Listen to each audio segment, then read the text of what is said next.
Welcome to the Lavish Show. I'm your host, Shira Stallworth, also known as Lavish. I'm thankful that you tuned in tonight. I am excited about this season 3. We are reaching out to the community. We are doing new things. We will have politicians. We will have a gospel rapper. We will have preachers, singers, musicians.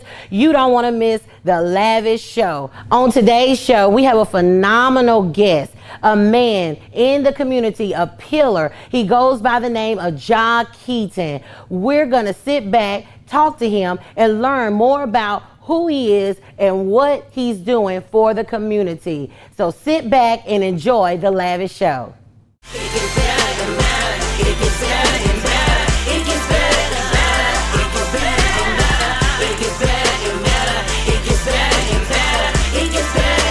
I'm Shira Stallworth, Lavish, and on today's show, we have a phenomenal pillar of the community. He goes by the name of Mr. Jhai Keeton. Audience, let's welcome him to the Lavish Show. Hi. Hey, how are you, Mr. Keeton? Good. Thanks for having me. All right, I'm so glad that you're here. I mean, it's a blessing to have you on the Lavish Show for season 3, episode 1, and I just want you to blaze this TV show today with all your intellectual knowledge, all your entrepreneurship. If you do not know who this is sitting next to me, he is a pillar, a giant in the community. He gives back to the community. He helps children. He has his own business. He is just great. And you may not know, he was a former mayoral candidate for the city of Morris Point, Mississippi. He ran, for the position of mayor. And I just thank God that he's on the show today. So how are you? Wow, I'm great. Thanks for that intro. Like, now, I hope this one great interview. Oh, wow. I'm good. Yeah. Everything is cool, man. Thanks for having me. You are so welcome. And, I just want to know, what have you been up to? What's going on with Jhai Keeton? Right. Working, first of all. After the election, I kind of got some good phone calls, and some organizations wanted to work with me. Wow. So I chose to work with an organization called Steps Coalition. Okay. And I'm the CFO there, and I'm also the Director of Housing and Economic Development. So we're working on establishing a community loan fund, partnering with Bancorp South and Hancock Bank and Hope Credit Union to be able to give out $10,000 to $20,000 housing loans for closing costs, down payment assistance, rehab costs, solar energy installation, and small business loans to women and minority business owners. Really? Yeah, wow. Yeah. You're going to have to give the audience that information at the end of the show, because that's Definitely. awesome. Yeah. I mean, I love what you do. And one thing I want to touch on is that I was just scrolling down my social media page, and I noticed you were doing these little these clips, these things on history, these what do you call that, what you're doing? I don't call it anything yet. But we're trying to figure out how to spark a conversation around social progress. So I think that a lot of things that we're dealing with in the culture, I think that we're beginning to experience an increase in the interest, right? But we don't have a common space to generate the conversation and have a dialogue. Okay. Whether that's around race relations, whether that's around economics, whether that's around education, or just your individual community. Right. The only time in small town Mississippi, I guess, really across the South, but the only time we really get a chance to socialize is either at church or at the club. It's not like a nucleus, it's not like a neutral place for like-minded individuals to get together and just build with progressive conversation. Right. One thing about this season, I wanted to incorporate the community. I wanted to incorporate not just the church, but also people that need to be recognized and people that need to be heard. Right. And that's what got me when I was watching you on social media. You struck a nerve in me when you was talking about race relations. Yeah. And I went out of town, shout out to Pastor Apostle Carrick Sparrow, and also to the other apostles that were up there in Tuscaloosa, Alabama. But I met the great-great-great-grandson of Nat Turner. And Nat Turner, the movie was made, The Birth of a Nation. So, and when I shook his hand, it was just amazing because he began to talk to us about forgiveness. And, with that bloodline running through him, he had to learn how to forgive, for things that happen to the Black community. So I just want to take the conversation there real quick. Yeah. You know, tell us about, you know, social progress of the Black community. Right. So I think that right now you're experiencing a spark in the interest of people responding to the question of what can we do? You know, what can we do? I'm frustrated with police brutality. I'm frustrated with discrimination. I'm frustrated with housing discrimination or educational discrimination.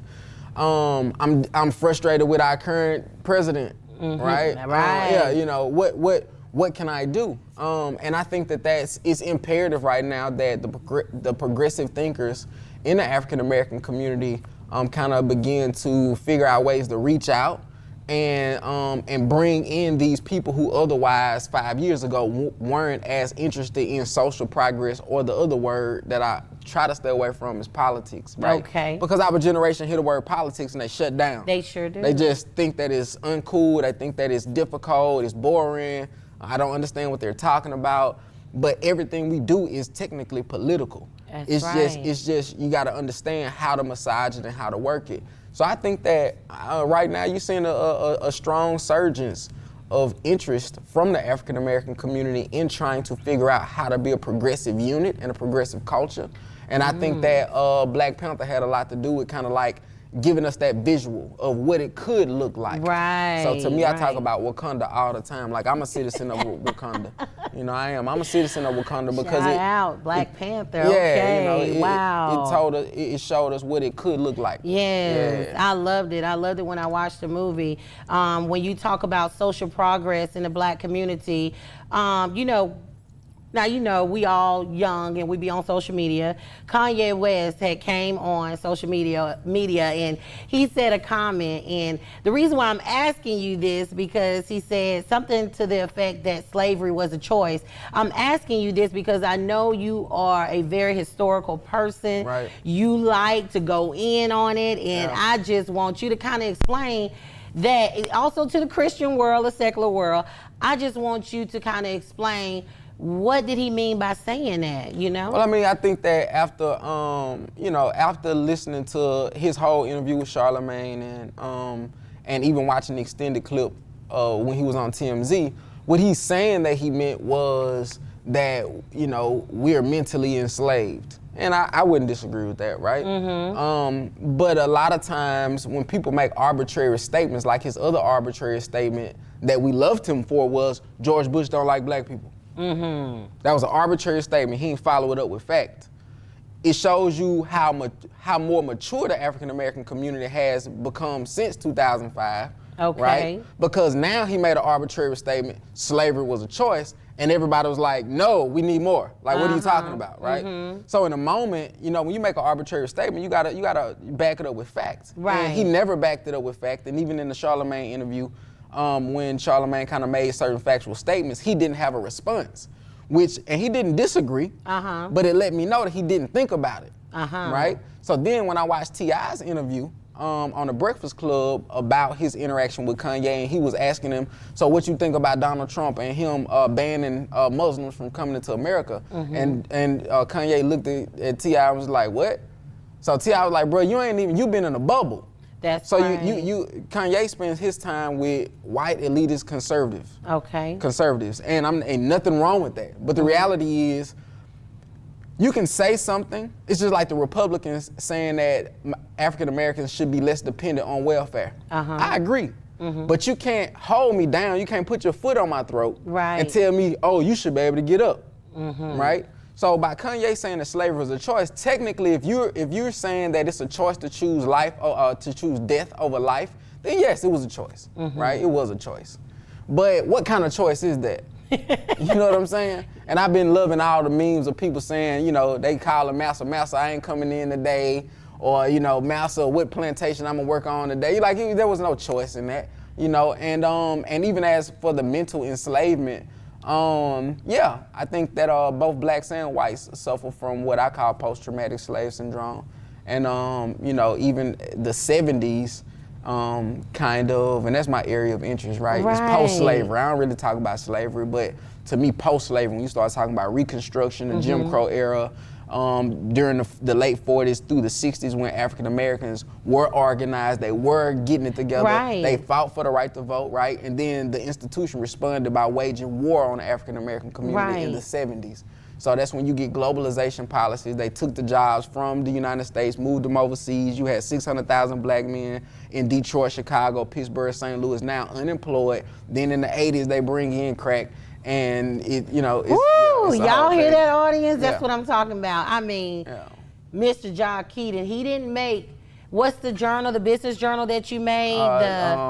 What was it called? The Mississippi Business Journal. The Mississippi Business Journal, 50, the youngest under 40, top 50 under 40. He made that look. I just want you to hear all of the wisdom coming out of him being such a young man. And I mean, when you talk about that era, you know, I go to churches, I travel, and I drive up through Mississippi, and it gets me every time to see plantation fields. You know, and people say, well, that happened years ago, that happened years, but it does something still, you know, to your children that sees that and say, well, mama, what's that? You know, or why did we see all this cotton growing? And they go to school, they see it in the history books. So, and I thank God for a person like you, you know, that can be able to decipher and explain to the young generation what it is, what's going on, and how can we move forward, because I believe in moving forward. But you know, as back to reference what you were saying, our history has been tampered with, you know, and I want to touch on that with the tampering of the history, you know, because that's amazing, you know, what you just said. Well, I mean, I think that you know, in order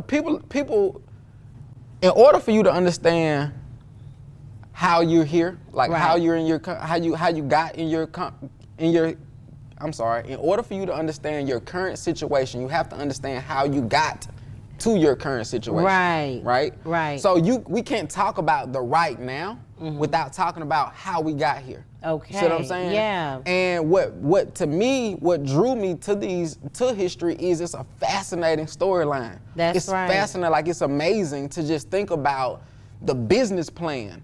Like, you know, the state of Mississippi was founded in December 1817. The New York Stock Exchange, as we know it, was founded in March of 1817. So 8 months prior to Mississippi being formed and founded as a state, it was a business model. They had to raise money to buy the Africans, to bring them over here, purchase the land, you know, to start this business venture. You see what I'm saying? That within 30 years is not a long time. It's not. It made the state of Mississippi was one of the top 5 exporters in the world. Wow. So they made over $200 million a year in cotton exports in 1850. Right, in the Mississippi River. Yeah, on the Mississippi River. So Natchez was the New York of that time, and Vicksburg was the DC of that time. Wow. You see what I'm saying? So to me, it's almost like, how can we take the history and tell that story in a cool 2018, 2019 way, and not to offend anyone, but just to let people know, you know, what happened and how to keep it from happening again. Right? Because that's the question I ask, and I mean, I have black-white conversations. I hope you don't mind. Like, but that's the part of my black-white conversation. My question to white people is, if you're saying that African Americans are lazy and they want handouts, when did that start? Because prior to the 70s, we didn't have an option. That's right. Welfare, Social Security, none of that was for us. We couldn't even vote. So at what point did we become lazy and dependent, right? And that was after the 70s. Well, what happened? You see what I'm saying? And that's what blacks nor whites, young nor old, a lot of people don't explore that. Okay. Right, and that'll send you down the track that we're on now. Right. You see what I'm saying? And that's how you get to the right now. And this generation just is on a whole nother level. It's the distraction. Yes, this generation, I mean, then we have the ones that's not taking it, and then you have the ones that's, you know, want to be passive and not say nothing. Only thing I want for our generation and for our church generation is to come together as one, because you know in heaven there's no white or black heaven or no Puerto Rican heaven. God is a spirit, and his spirit is oneness. And I just want us to come together as one. But, you know, sometimes being raised in Mississippi, it's a lot of pain in Mississippi. It's a lot of hurt in Mississippi. You know, even driving to Alabama, Georgia, Gainesville, Florida, it's a lot of pain. And one of my dear friends that's an Indian, They were going to our ministry, and her husband said, how can you forgive the white man? And my mother and I, which is Apostle Sandra Stallworth, she was shocked because he still carried that pain of them coming over, taking over the land, you know, putting them on reservation. He still had that bottled up in him. And we had to tell him, you know, forgive, you know, God's gonna handle the rest. But what would you say to a young person that's dealing with some issues like that, you know, can't get a hand out or can't get a hand up? They've been in jail, they've been incarcerated, they get out of jail and no one won't hire them, or, you know, they can't get an education because they can't get their proper GED. How could you encourage somebody? What can you tell them? I mean, it just depends on, it starts with what you want for your life. You see what I'm saying? Like, what kind of life do you want to live? And don't, it can't be your fault why you don't succeed, right? Meaning, eliminate the reasons for the fact that you even went to jail. That's right. Right? You know, school ain't for everybody, but you gotta, it's a strategy, it's a hustle. You see what I'm saying? That's how I looked at school. I wasn't the perfect student, you know what I mean? But I also knew that I wanted to eliminate a person's reason for telling me that I can't come into a certain room or that I can't get a certain kind of job. So, you know, that's why I knew I was gonna get a degree. I knew I was gonna, you know, work in corporate America. I knew I was gonna do those things because I wanted to be what I call the ultimate hustler. I call myself a corporate hustler. Okay. Now that's from years back. But the reality is the mindset is still there. You see what I'm saying? Right. So to those people, it's saying, yeah, there are institutional constraints. And it's even down to forgiving the white man, right? We need to be clear that, you know, the poor white man ain't did nothing to you. Okay. But stood on the sideline and screamed the N-word whenever he, you know, felt like he wanted to exercise some power and authority over you. So you ain't no need in being mad at the white man. Right. You see what I'm saying? But unfortunately, the people who controlled, the elitists who controlled the institution were white men, right? But they didn't care about poor whites nor poor blacks. That's the conversation that poor white people need to understand. Is the reason why we down here arguing about race is because the elitists who wanted to keep us separate, right, created all of this confusion because we'd outnumber them. You see what I'm saying? And if you put poor people against rich people, the poor people outnumber them. If you look at democracy, one man, one vote, then poor people will control politics for their best interest. Right. You see what I'm saying? So once you understand those things, there's no need of being mad at the white man.